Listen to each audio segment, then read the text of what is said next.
From our Chicago studios, this is the Muslim News on Muslim Network TV. Assalamu alaikum, I'm Samana Siddiqui. Lawmakers urge full disclosure of Epstein documents, warning of a possible cover-up, and slamming Trump allies for hiding the truth. This and more coming up next. The Supreme Court has cleared the way for President Donald Trump to resume dismantling the Department of Education. The court overturned a lower ruling that had blocked mass layoffs and structural changes. Nearly half the department's workforce was cut in March. The administration will now transfer student loan oversight and reduce federal control over education.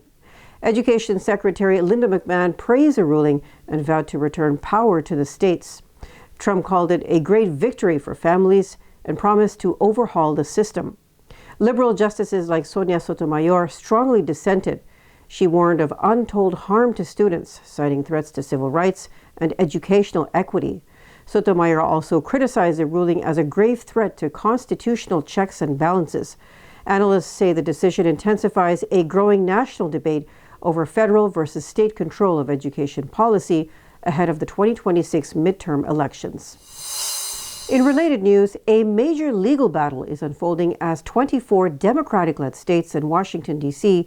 sue the Trump administration over its decision to halt $6 billion in after-school education funds. The Hill reports that the lawsuit accuses the administration of violating the Constitution by freezing money meant for programs like English language learning, teacher training, arts and science education, and anti-bullying efforts. The funding, typically released on July 1st, was paused without notice or a release timeline. New York Attorney General Letitia James called the freeze devastating, especially for immigrant and low-income families. The Office of Management and Budget defended the move, saying the pause is part of a review to prevent funds from being used to subsidize what it called a radical left-wing agenda. They cited examples in New York and Washington state, where funds allegedly supported immigrant advocacy and scholarships for undocumented students. Legal proceedings are now expected to escalate in federal court. Former President Joe Biden has defended the use of an Autopen to sign hundreds of clemency orders during his final days in office. In an interview with the New York Times, Biden insisted that he made every decision despite growing Republican scrutiny. The Autopen, a device that replicates signatures, was used to approve nearly 4,000 sentence reductions, including some for Biden's own family members. Critics, led by House Oversight Chair James Comer, are investigating whether the White House misused the tool and whether Biden's age impaired his ability to govern. GOP lawmakers have called the situation a historic scandal and are demanding more transparency. Biden dismissed the criticism, suggesting that Trump wouldn't understand the process due to a lack of focus. The Justice Department and Congress continue to probe the legality and ethics of the Autopen clemency orders. Bosnian Americans commemorated the 30th anniversary of the Srebrenica genocide with a flag-raising ceremony in Fort Lee, New Jersey last week. In July 1995, Serb forces killed over 8,000 Bosnian Muslim men and boys after storming the UN-declared safe zone in the town of Srebrenica. Serbian soldiers executed approximately 2,000 Bosnians on the first day alone. The massacre took place despite the presence of Dutch peacekeepers. The attack was led by General Ratko Mladic. He was later sentenced to life for genocide and war crimes. To date, bodies have been recovered from more than 570 mass graves across Bosnia and Herzegovina. In related news, Bosnia's Institute for Missing Persons has helped identify nearly 80% of the 32,000 people who disappeared during the 1992-95 war. The move is offering hope to families and serves as a global model. Unlike temporary war commissions, Bosnia created a permanent state-level body backed by a 2004 law granting rights to victims' families. Thousands still remain missing, with over 1,300 unidentified remains in mortuaries. Former director Amor Masovic urges war-torn nations to document disappearances from the start. DNA challenges persist, but new methods using samples from deceased parents are being explored. The UN calls Bosnia's work a colossal achievement. House Democrats are pressuring the Trump administration to release all files related to Jeffrey Epstein. House Minority Leader Hakeem Jeffries said Americans deserve to know the truth and accused Trump, Attorney General Pam Bondi, and what he called MAGA extremists of hiding information. Jeffries warned of either a cover-up or years of lies, saying, if there's nothing to hide, prove it.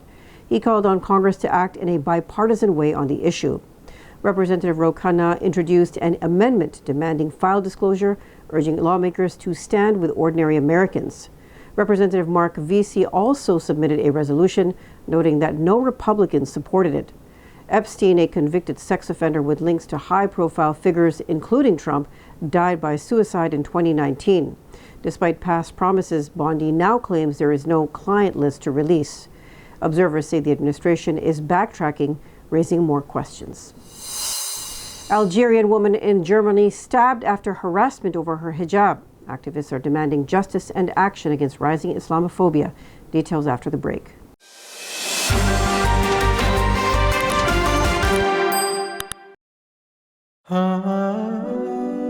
Muna Convention 2025, Torchbearer of Islam. With this powerful theme, Muna Convention returns this year on August 8th, 9th, and 10th at the Pennsylvania Convention Center in Philadelphia.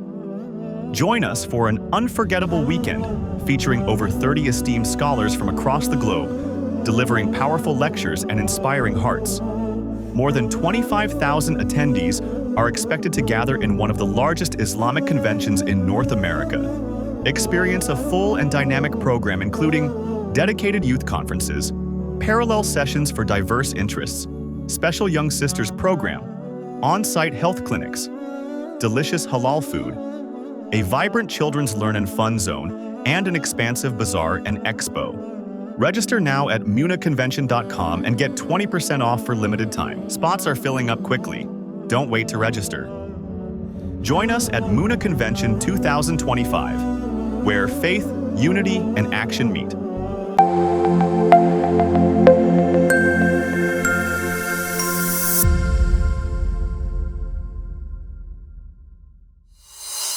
In related news, President Donald Trump has come out in strong support of Attorney General Pam Bondi, urging his supporters to stop criticizing her.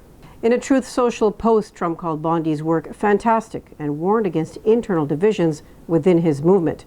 He claimed that the renewed focus on the Jeffrey Epstein case was a distraction pushed by high-profile Democrats like former Presidents Barack Obama and Joe Biden, as well as Hillary Clinton, among others.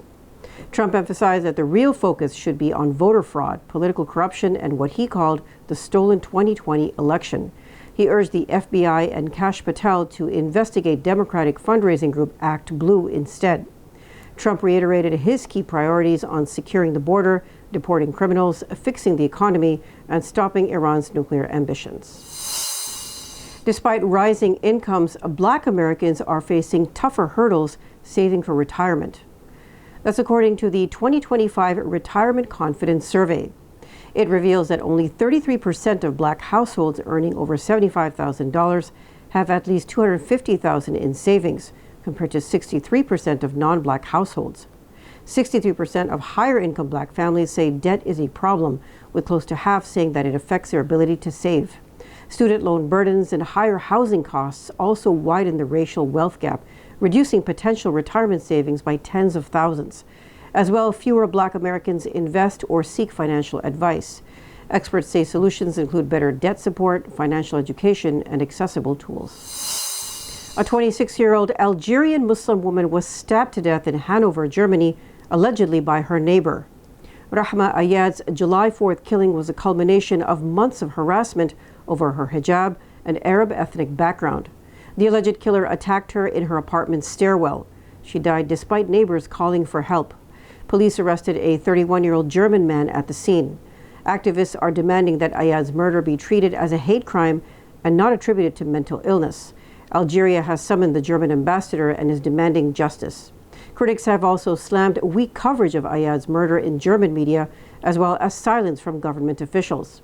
Many are also linking the case to broader issues of racism, selective outrage, and increasing tension in Germany, particularly over its shifting stance on Israel's genocide in Palestine. Ayad's murder has also reignited fears over rising Islamophobia in Europe, especially against visibly Muslim women. Israel killed at least 30 more Palestinians on Tuesday in airstrikes, including 25 in Gaza City, according to medical sources. The overall death toll in the past 24 hours has risen to 78 across the region. One strike targeted the Zaytun neighborhood, killing 4 people. Israel also assassinated Mohammed Faraj al-Ghul, a Hamas leader and former justice minister. As well, Israeli jets bombed Jabalia, Sheikh Radwan, Shati camp, and Al-Rimal, killing civilians, including women and children. Tents sheltering displaced families were among the targets. The UN says Israel has killed 875 Palestinians near aid sites in 6 weeks, most in areas tied to the Israeli and U.S.-backed organization Gaza Humanitarian Foundation. Israel has issued mass evacuation warnings for parts of Gaza City and Jabalia. Meanwhile, Israeli settlers torched Palestinian land and vehicles in Burqa village in the occupied West Bank. At least 35 Palestinians were detained in West Bank raids.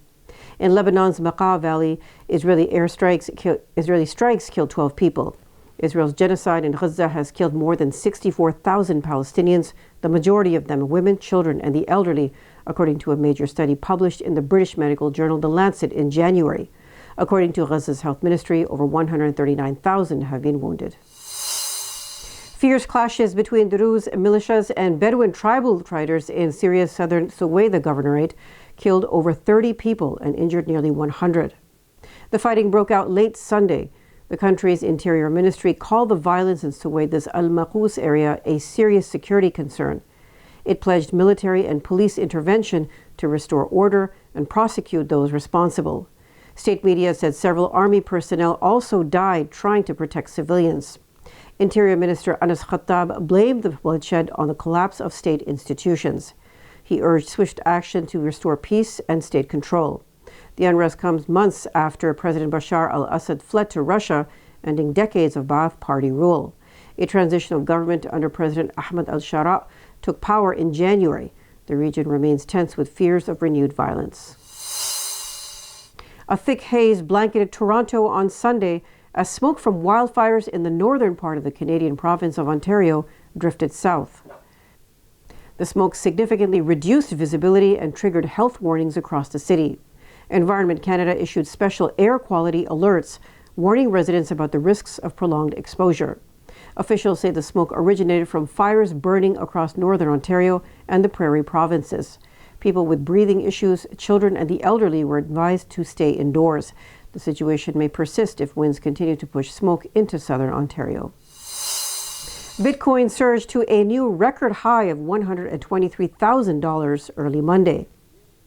The world's largest cryptocurrency has rallied for 5 straight days. The global crypto market also saw a sharp rise as its total value jumped 3.5% in 24 hours to reach $3.8 trillion, according to CoinMarketCap. Bitcoin has gained nearly 27% since the start of 2025. Analysts say strong investor demand and market confidence are fueling the latest rally. That's all from our Chicago studios tonight. Thank you for watching Muslim News. We are a community channel dedicated to bringing you stories you can trust. Please like, share, and subscribe to our content. You can also comment to let us know what you think of our coverage. Please donate now by visiting muslimnetwork.tv/donate. For more content, keep watching Muslim Network TV. Salam.